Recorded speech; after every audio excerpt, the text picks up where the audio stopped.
All right, as I like to do for these big event films and sometimes the event episodes on Disney+, this is my raw, out-of-the-theater reaction to Doctor Strange in the Multiverse of Madness. And my biggest takeaway from this movie is the same way that Eternals feels more like a Chloe Zhao film than a Marvel film, the same way that Iron Man 3 feels more like a Shane Black film than a Marvel film. Doctor Strange Multiverse of Madness is a Sam Raimi film, first and foremost. And that's not a bad thing. His director's stamp of artistic genius is all over this movie, especially in the transitions. Sam Raimi is clearly having a blast with this movie conceptually.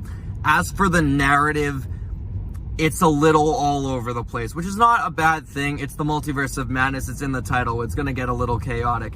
But there were times where I was vastly sucked into this movie. There were other moments where I kind of sat back and was like, what are we going for here? The third act is where it gets a little kind of ridiculous, but there is a pivotal moment in the second act that has my full attention. Then there's two moments in particular that have my jaw on the floor, and those moments you can't fake. They have to come naturally, and they're very hard to come across in modern film, especially modern Marvel film, when not only do we get a lot in promotional material, but the stuff we do get, we dissect it so much that it's hard to be genuinely surprised. I look at Michael Keaton showing up at the door in Spider-Man Homecoming. I look at Red Skull showing up in Avengers Infinity War, and like I said, there's two moments in particular in this movie that are akin to those emotions. So like I said, I had a great experience with this movie, but I'm gonna be completely honest, I'm gonna have to think about where this lands in my MCU rankings. And off the top of my head, I don't think it cracks my top 15. And that's not a bad thing. Top 15 is now the top 50 percentile with a Marvel Cinematic Universe that is vastly really good quality. So yeah, Doctor Strange Multiverse of Madness, it is definitely priority viewing. Definitely see this opening weekend. You do not want the big surprises spoiled for you. But I wasn't in love with this movie like I have been with other Marvel projects in Phase 4, like WandaVision or Falcon Winter Soldier or even Spider-Man No Way Home after that first viewing experience. Regardless, there's a lot to love in this movie. Benedict Cumberbatch is a rock star. Elizabeth Olsen gives a very killer performance. And I almost feel like I got to do a part 2. I still got more thoughts on the mind.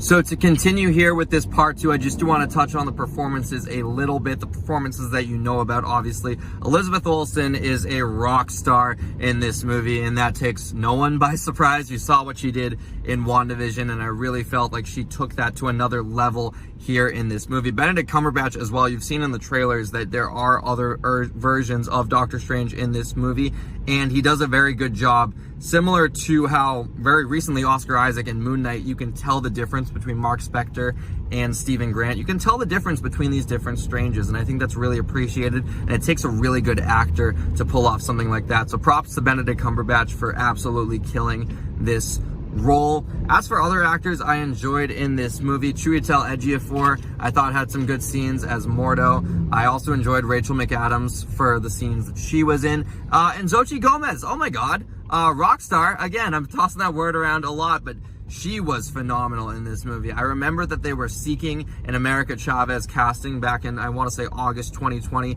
and she was confirmed in this role on Disney Investor Day in 2020, back in December of 2020. So it's been known for a while that she's going to be in the MCU. She's been on all the red carpets for, I believe she was at Black Widow, I believe she was at Eternals and Shang-Chi, and here she is. It's felt like a long time coming. It's felt like they've rolled out the red carpet, you know, literally and figuratively, for this actress to leap into the MCU, and she stands opposite Benedict Cumberbatch in a lot of scenes and very much holds her own. So I'm definitely so stoked to see where Xochitl Gomez goes in the future, and her character too, America Chavez, is just so damn interesting, and I think she's going to lay the groundwork for some really cool stories moving forward. But that's essentially all of my raw initial video reaction thoughts to Doctor Strange in the Multiverse of Madness. I got a lot of more thinking to do about this movie. It lingers like any good movie, and I'm sure my thoughts are going to evolve and change over the next coming days. But the good news is our full in-depth review of Doctor Strange in the Multiverse of Madness drops this Friday on the Direct Podcast around noon Eastern,